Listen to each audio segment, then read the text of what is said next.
Bonjour à tous, bienvenue dans Fast & Comics. Aujourd'hui, on change la formule. Suite à vos conseils, à vous les viewers, j'ai décidé de ne faire plus que 2 titres VO, mais un titre VF qui sort en librairie et un titre VO chaque semaine, histoire d'être bien plus global et plus actuel. Et cette semaine, on commence avec Face tome 1 chez Bliss Comics. Il regroupe la mini-série complète Face de chez Valiant, scénarisée par Jody Houser, dessinée par Marguerite Sauvage et Pere Pérez. Face est un spin-off de la série Harbinger, sorti chez Bliss Comics le mois dernier en intégralité. Ce comics vous parlera donc d'une super-héroïne ayant la capacité de voler et de disposer d'une télékinésie limitée. Le jour, elle est chroniqueuse sur un site de ragots à Hollywood, et le reste du temps, elle est Zephyr, la super-héroïne aux formes rondes de geek, fan de Firefly et de Joss Whedon.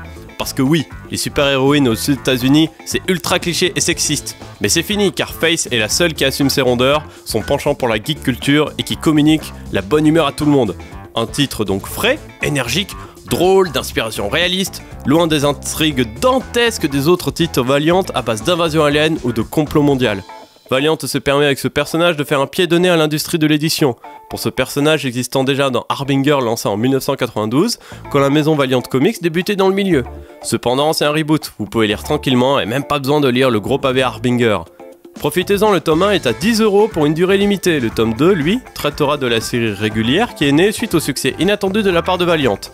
À l'heure où je vous parle, le numéro 10 de cette série est sorti ce mois-ci et c'est un bon investissement, vu que 3 ou 4 tomes sont prévus. Avec ce nouvel opus, c'est pour Bliss Comics l'occasion aussi de célébrer 1 an d'existence.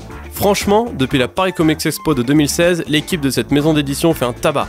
Surtout que ça se vend comme des petits pains. Cette semaine, pour le numéro VO, on va traiter de New Superman, un comics DC que j'adore et qui sort déjà son 10e numéro. Depuis sa sortie en juin 2016, la série est scénarisée par Joen Lang Yang et dessinée par Victor Bogdanovic et Richard Friend. On suit Kenan Kong, un jeune chinois vivant à Shanghai, et non Shanghai parce que vous prononcez tous très mal, qui se retrouve inspiré des mêmes pouvoirs par une technologie du gouvernement chinois.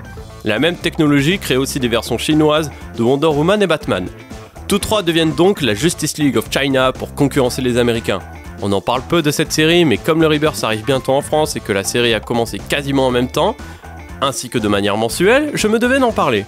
Déjà, les dessins. C'est très bien dessiné, les expressions et les personnages sont top, et la lecture est agréable. On a plus l'impression de lire une BD indé tellement c'est loin des événements du Rebirth et des autres titres DC Comics. Pour l'histoire, c'est assez classique mais ultra plaisant. On suit ce garçon chinois qui est un petit enfoiré de base, loin du cliché de loser et qui se retrouve embarqué dans un plan gouvernemental de méta-humain et prendre donc plaisir à suivre son parcours initiatique d'apprenti super-héros. Apprenant du Batman et de Wonder Woman chinoise, ainsi que de ses parents et d'autres chifous plus spirituels qu'ancrés dans le concret et la hard science. Donc non, ce n'est pas une version alternative de Superman comme Superman Red Son, mais bien un personnage qui fait partie de l'univers DC Comics Rebirth. Et pas besoin de lire les titres Superman et Action Comics, que je conseille aussi, pour tout comprendre. Ils n'influent pas sur New Superman, même si leur rencontre est inévitable. Bref, cette semaine on a eu droit à 2 bonnes lectures, j'espère que ça vous intéresse. En tout cas, comme d'habitude, on défonce le pouce bleu, on commente et on partage. Et pour ceux que ça intéresse, je publie mes propres BD, c'est gratuit et le lien est dans la description. Ciao!